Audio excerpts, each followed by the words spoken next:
guys, it's Miss ET if you're new to my channel, and if you're returning, you know me as Emma.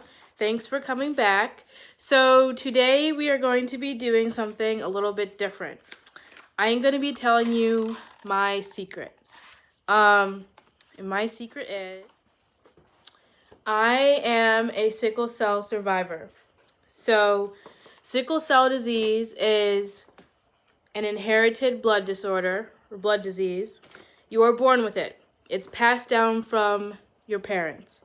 So with sickle cell disease, my blood cells are shaped like a crescent moon or a V or a sickle. If you have normal red blood cells, you have regular donut soft-shaped cells. So with sickle cell disease, your blood cells only last 10 to 20 days.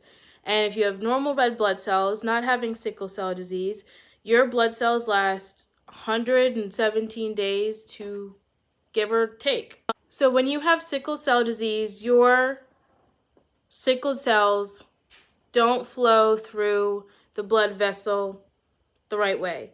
They get stuck, they get clogged, clotted if you want to call it like that.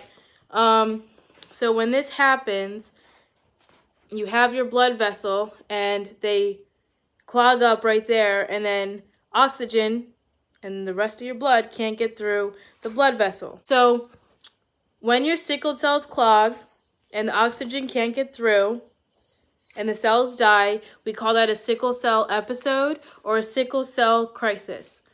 We also call it a sickle cell pain episode or a sickle cell pain crisis, because when this stuff happens, when you can't get oxygen to your body, because keep in mind, blood flows all through your body, oxygen all through your body, so wherever those cells get stuck and oxygen can't get into, you develop pain. When you have a sickle cell pain episode or crisis, for this video I'm going to call it an episode, but they're the same thing.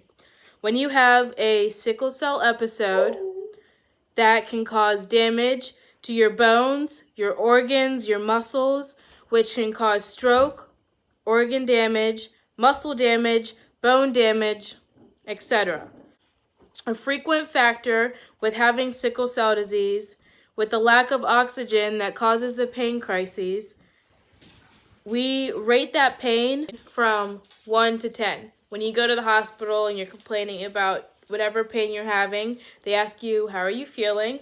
1 being perfectly fine, to 10 being feeling like you're going to die. That's how we rate our pain. So, me personally, I cannot explain what sickle cell pain feels like, but from different sources, being sickle cell people and non-sickle cell people, people have said that it's felt like being stabbed, shot.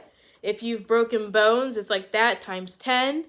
I've read and had people tell me with sickle cell that, especially for women, like the pain you get with sickle cell can be worse than childbirth.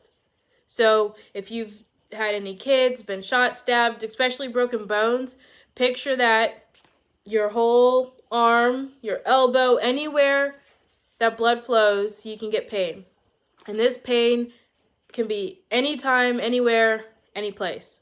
For me, I have pain every day, whether it's a 1 or a 10. What causes that pain, besides the lack of oxygen, is things that make your blood vessel shrink.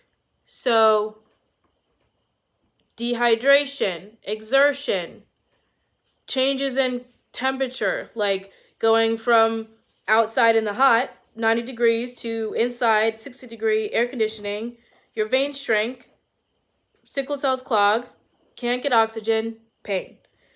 All different things. You know, the hot tub to the cold pool, the hot shower to your bedroom, which is cool, things like that. Stress, that's one of the things that set my pain off all the time. Whether it's happy stress, you know, like going to a birthday party or getting a grade on a test, anything happy stress. Horrible stress, you know, like you've had pain for days, you're getting upset, stress, running late for work, stress, anything like that. happy, sad, stress, all that can give you pain. Bacteria, viruses, infection, fever. When you have sickle cell disease, if you have a fever of 101, you have to go straight to the hospital, because that fever can be a red flag for bacterial infections, anything along those lines. A bacterial infection, when you have sickle cell disease, it can be a big red flag for your spleen. All right, before we had all the knowledge of sickle cell, so many people would have an infection in their spleen and die, or they would have to get it removed. Not until recently did we realize that the spleen was a big problem with living with sickle cell. Luckily for me, I've never had to deal with that, but that's been a cause for many deaths and hospitalizations for people that maybe are older than me and didn't have the technology, or don't have the resources to get to doctors, things like that. So there is no cure right now for sickle cell. We, as of 2019, I think are very close. So a couple years ago, we have bone marrow transplant. Not a cure, but very manageable for getting rid of the pain, getting closer to being sickle cell free. I'll put the definition of that there because it's a lot to explain. But bone marrow transplant is not something easy. It's months of preparing, months of going through it, and months of healing. Then the next thing that's close to a cure is genotherapy. Again, I'll put a thing right here explaining that. I think genotherapy is probably the closest we've come for a while. As at 2019 and 2018, we are like that close. We just need to make it permanent. So for me personally, managing my sickle cell and my sickle cell pain, I take penicillin twice a day for fighting off bacteria. I take folic acid once a day for bone growth because of the lack of oxygen. You need to keep your bones growing. Pain management. At this point in my life, I am taking, every day I'm taking Motrin or Tylenol. Motrin is more effective. And then on those days, for many of us with sickle cell, when it gets to a 10, that's when you need to bounce over to the painkillers. And then blood transfusions. Me personally, I went through that. It did not go well. So until the doctors figure out a way I can keep getting blood transfusions, that's not really on the table for me. And then right now, I am doing a drug trial, and it's called crizolizumab. So it's an anti-inflammatory. And with sickle cell disease, the purpose of it is to cut off those sickled cells in the blood vessel so that they don't get stuck. So the best way to explain it is, picture your sink drain. You know, you got the tube, and say there's hair stuck in it, right? You pour the Drano in, it goes in, loosens up the hair, the water can get through. So basically, the crizolizumab cuts out those sickled cells so that the blood, the oxygen can move through the blood vessel, and less pain. So I've been doing that for, I want to say, close to a year. Not until round 6 did I actually notice a positive difference. So I'm actually going to upload a vlog of me going to the hospital and getting my treatment. So hop onto that after you watch this. I'd like to give a shout out to sickle cell survivors for the shirt and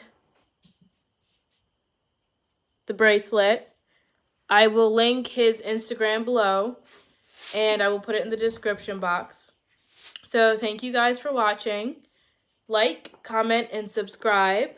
Don't forget to click the notification box so you know when my next video is up. And stay safe, God bless, and have a great day. All right? Stay sickle cell strong. Bye, guys.